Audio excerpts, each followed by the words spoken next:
Hola compañeros, ¿qué tal? Mi nombre es Julio Gómez Soriano y bueno, lo primero que quería hacer es agradecer a los compañeros de Fisiociencia el haberme invitado y bueno, haberme hecho partícipe de este evento y poder compartir con vosotros este ratito. El título de mi charla es Neuromodulación transcraneal del laboratorio a la práctica clínica.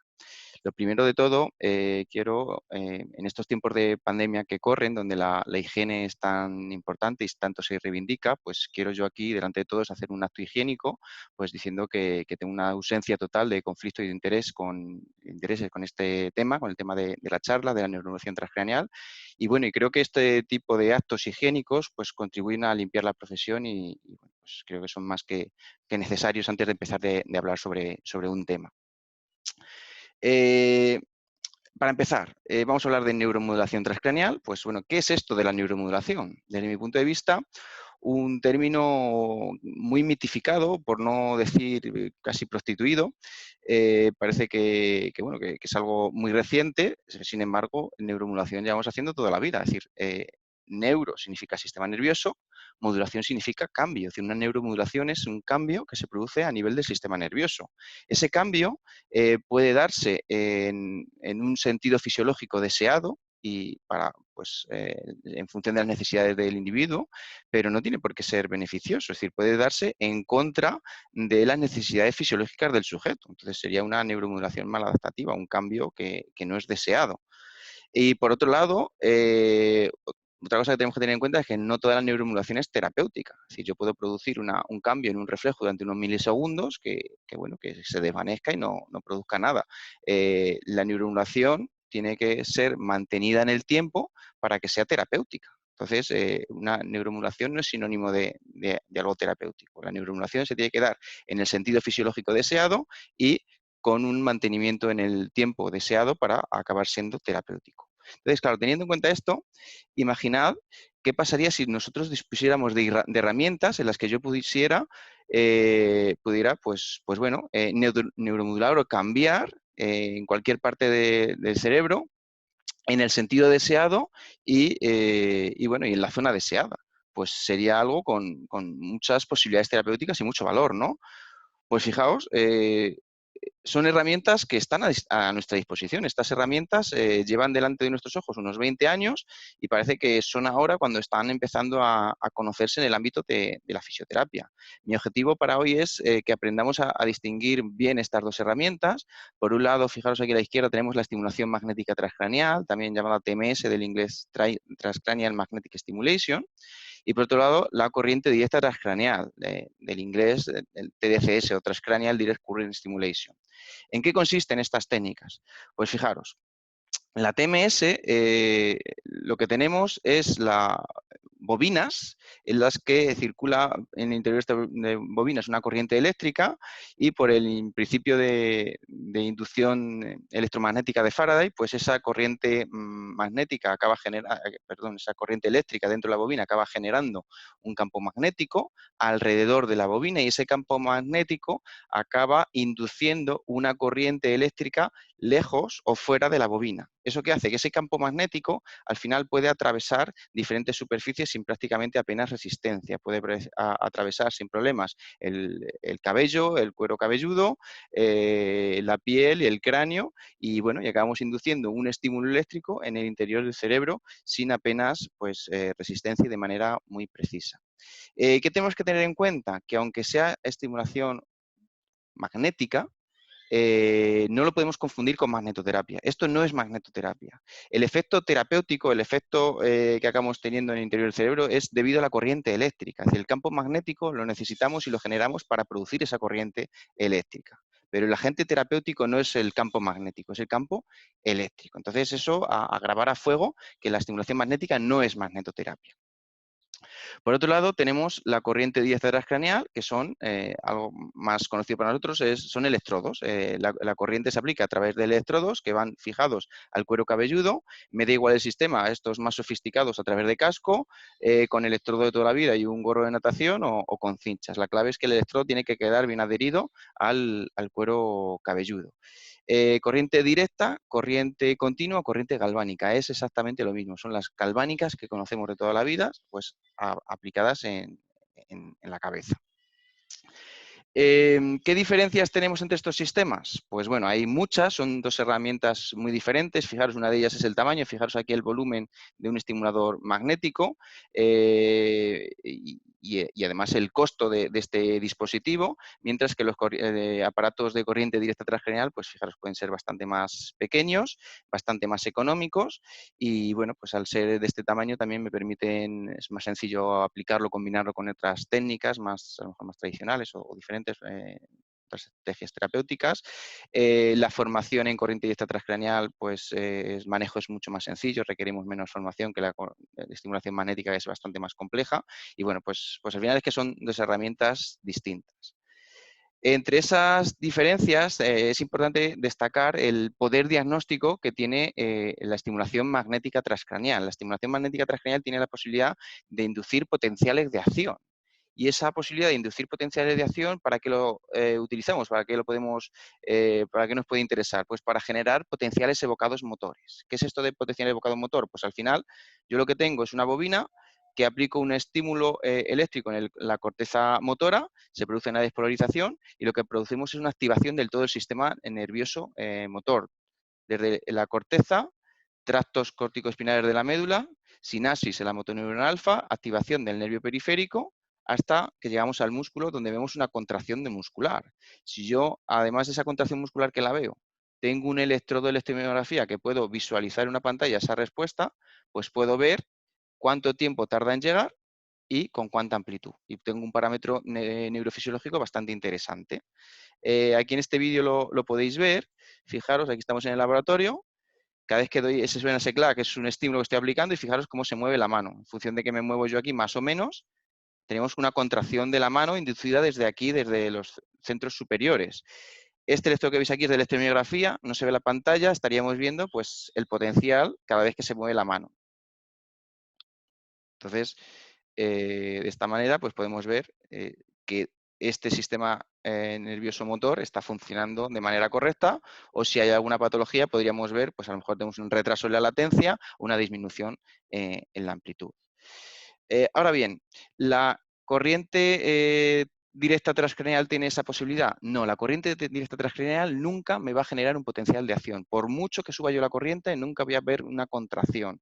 Entonces, ¿cómo funciona? Pues bueno, la corriente directa transcranial lo que hace es neuromodular. Es decir, la estimulación anódica o el electrodo positivo lo que hace es excitar a nivel neuronal, y la estimulación catódica o electrodo, la aplicación de electrodo negativo lo que hace es disminuir la actividad neuronal. Es decir, no generan este potencial evocado motor, pero sí que ayudan a que sea más grande. Es decir, facilitan el potencial evocado motor, pero no lo generan. La catódica o el negativo lo que hace es disminuir ese potencial evocado motor, pero no lo generan, simplemente hacen a contribuir a que sea más pequeño. Por eso la corriente directa transcranial no tiene ese potencial diagnóstico y se utiliza solo en aspectos terapéuticos.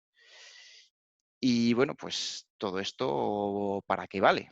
Si toda esta charla que os estoy metiendo, ¿qué puedo hacer con esto? Pues fijaros, hay unos resultados bastante curiosos y donde empezaron con todas estas cosas. Es decir, el hecho de que a un ratón le apliquen estimulación o con estimulación magnética transcranial, pues hace que esos ratones salgan antes del laberinto.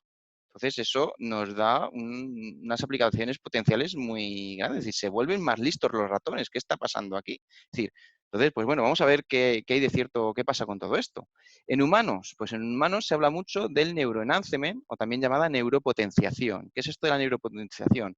Pues bien, es que es posible potenciar habilidades en sujetos sanos. Es decir, yo puedo estimular ciertas capacidades del cerebro para potenciar esas habilidades. Y claro, esto es muy sensacionalismo y esto, muy sensacionalista, perdón, esto tiene mucho potencial, pero también tiene un riesgo. Es algo que llevo diciendo varios años. Esto corre el riesgo de que nos flipemos un poco con estas cosas. Es decir, tenemos que ver qué hay de cierto en esto. Es verdad bueno, que si nos ponemos o se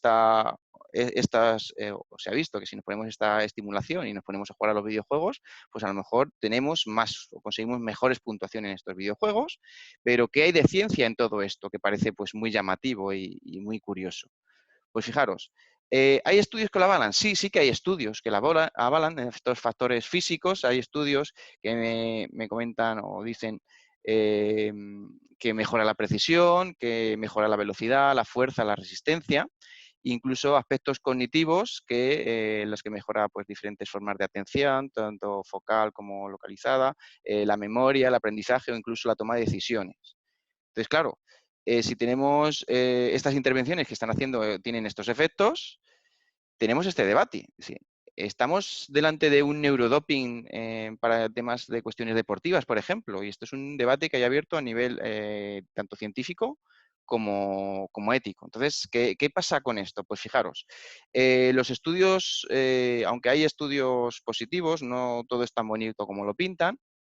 Y fijaron, lo que hay un consenso a nivel internacional es de esto.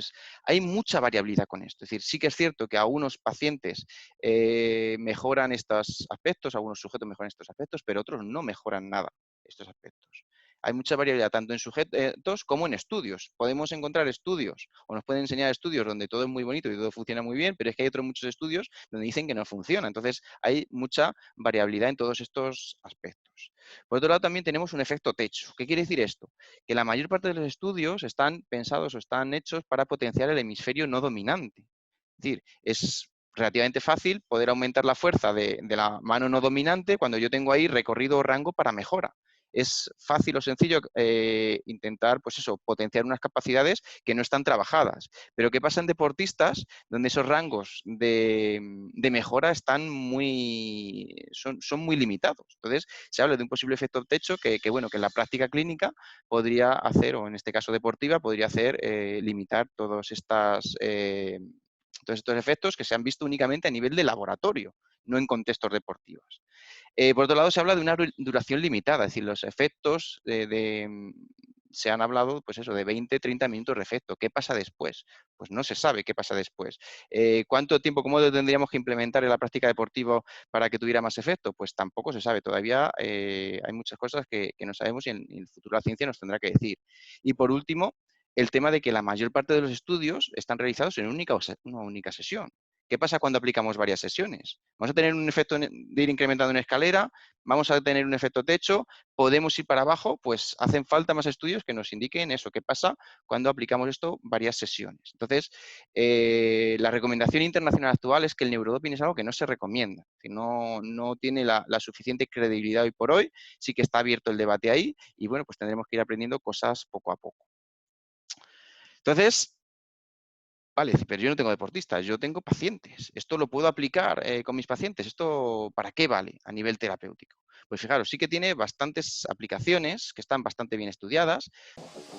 8 de cada 10 fisioterapeutas admiten que tienen dificultad para estar al día de los últimos avances de fisioterapia. Lideradas por el catedrático el Dr. Manuel Arroyo, hemos creado Fisiociencia Plus.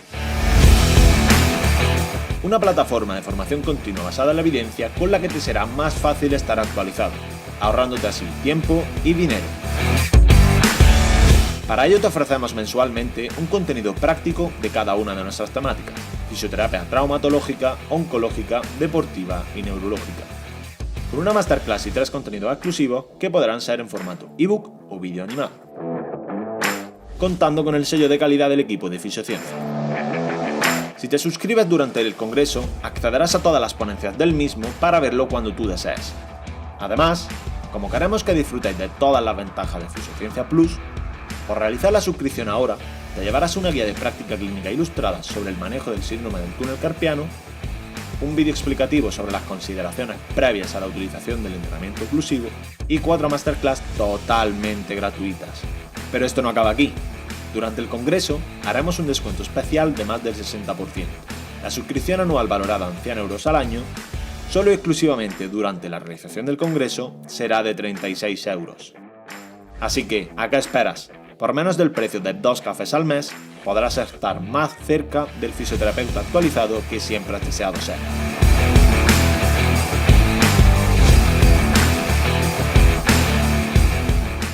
Fijaros, en el campo del dolor crónico, que es la más usada, tenemos la estimulación magnética transcraneal, que se usa con incluso con grados de recomendación bastante altos para el dolor neuropático, para el síndrome regional complejo o incluso como predictor de respondes. ¿Qué quiere decir esto? Es decir, el hecho de que el paciente responda a una primera sesión de estimulación magnética transcraneal hace o permite detectar candidatos para estimulaciones invasivas, que esos son más invasivas, pero son más duraderas y más eficaces. Entonces, lo que hacemos es no andar operando o haciendo cirugías a todo el mundo, simplemente aquellos que la estimulación magnética me detecta.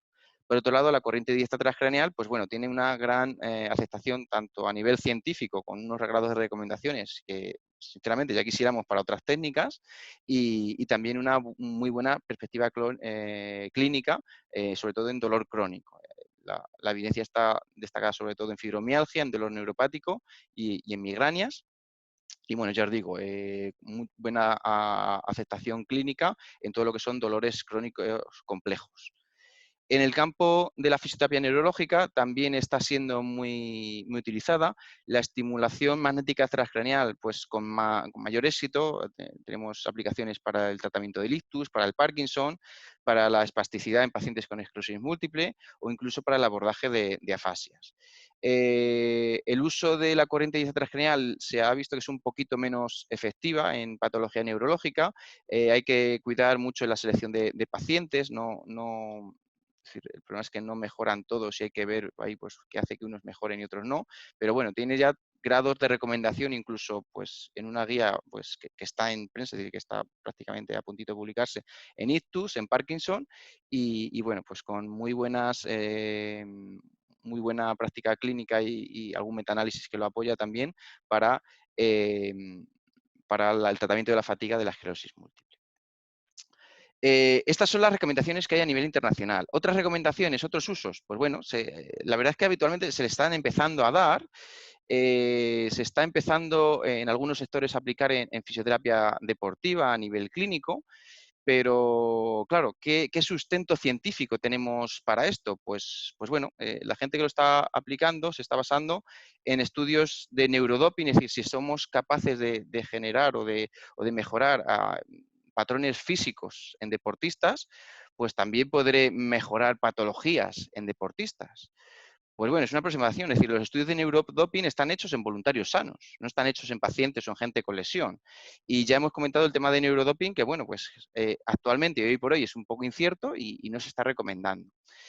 Por otro lado, dice, bueno, pues vamos a ver qué estudios hay que me avalen el uso de la corriente diestra transcraneal, que es lo que más hay en tema de deporte, en patologías deportivas. Pues es que hay prácticamente muy poquito por el momento. Es decir, las líneas están bien marcadas. Fijaros, aquí hay un ensayo en tendinopatía de hombro en el que, bueno, de momento me dice que añadir corriente diestra transcraneal a un programa de rehabilitación pues no me proviene o no me ofrece beneficios adicionales. Por otro lado, aquí tenemos un estudio, aunque bueno, reciente y preliminar, pero bueno, lo que me habla es de la aplicación de corriente diestra transcraneal en pacientes con reconstrucción del cruzado anterior. ¿Qué han visto? Pues bueno, que una sesión de tratamiento con corriente diestra transcraneal tampoco me da un efecto inmediato en la activación del cuádriceps y en los síntomas de dolor. Es una sesión, necesitamos que la ciencia nos vaya diciendo, pues bueno, qué pasa con a lo mejor sesiones más repetidas o con otro tipo de pacientes, pues podamos aprender más en este sentido. Pero hoy por hoy esto es lo que hay para su aplicación en el campo deportivo y bueno, y por eso pues no se está recomendando ahora mismo. Y luego otros sectores, otros ámbitos que pueden tener por cierto interés, como por ejemplo la fisioterapia oncológica. La estimulación magnética transcranial se está usando sobre todo a la hora del diagnóstico, a la hora antes de hacer cirugías tumorales, pues bueno, pues aprender a detectar o a mapear diferentes zonas del cerebro, a ver cómo están funcionando, pues antes de meter al paciente en cirugía y bueno, pues tener al paciente menos tiempo anestesiado y que sea la cirugía mucho más precisa.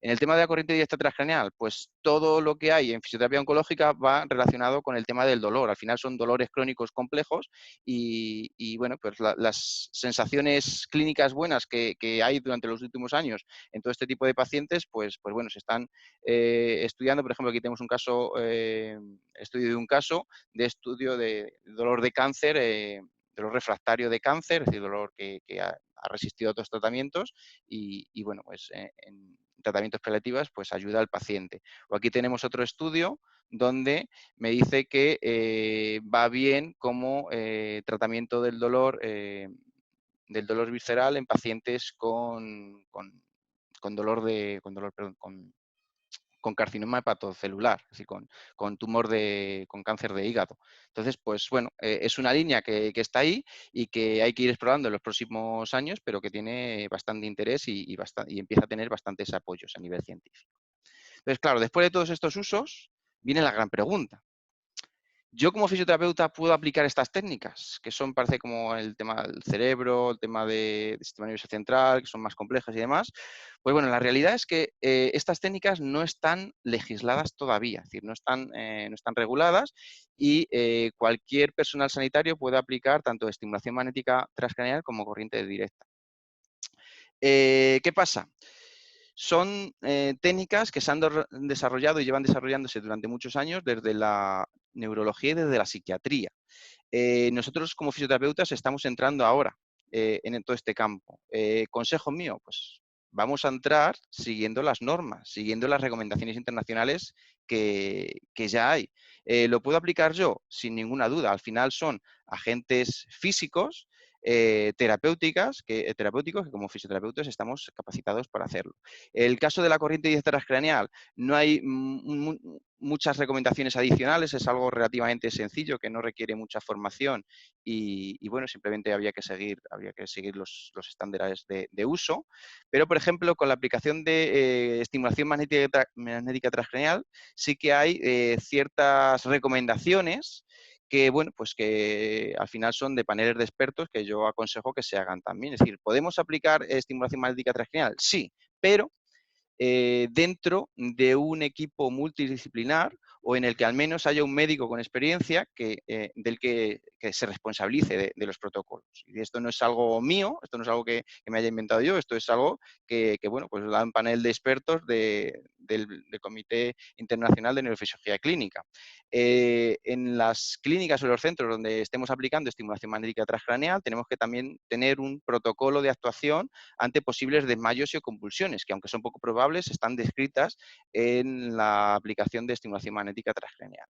Y por último, también documentan que preferentemente se tenga que hacer en instalaciones pues, más equipadas, donde pueda haber un equipo de soporte vital en el caso de que haya alguna complicación, pues bueno, que no esté un compañero solo aislado en su clínica, que pueda tener mayor, mayor uso de estos equipos y mayor atajar de mejor manera estas complicaciones. Entonces, nada, ya para acabar, acabo con una pequeña reflexión.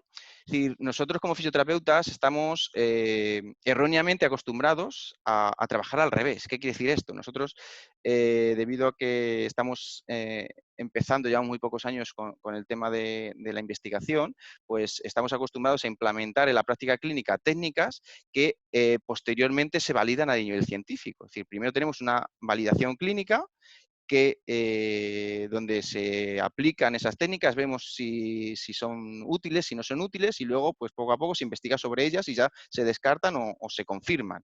Esto no es la forma habitual de trabajar en ciencias de la salud. Lo suyo es tener primero unos conocimientos científicos, tener certezas a nivel científico de que de estas nuevas terapias pueden funcionar y después ya incorporarse a la práctica clínica.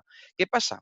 Que la neuromodulación transcraneal se está haciendo o se ha hecho como debe hacerse. Es decir, primero hay un bloque científico, hay unas aplicaciones científicas que determinan pues, su eficacia y sus aplicaciones, y ahora es cuando tenemos que empezar con la práctica clínica. Es decir, ahora ya estamos preparados para una práctica clínica, ya podemos tenemos base para hacer esta práctica clínica, y esta práctica clínica que sin duda nos irá aportando más información. Es decir, nos faltan todavía muchas cosas por saber y solo la práctica clínica responsable nos va a dar, como por ejemplo cómo manejar estos pacientes a largo plazo después de muchas sesiones, con qué protocolos o con qué tratamientos de fisioterapia debemos combinar estas técnicas de neuromodulación transcranial y una serie de preguntas que la práctica clínica nos irá abordando, pero siempre hechas con la base científica, con los estudios de base en los que nos dice dónde las técnicas, dónde funcionan o no funcionan, qué hay detrás. Entonces,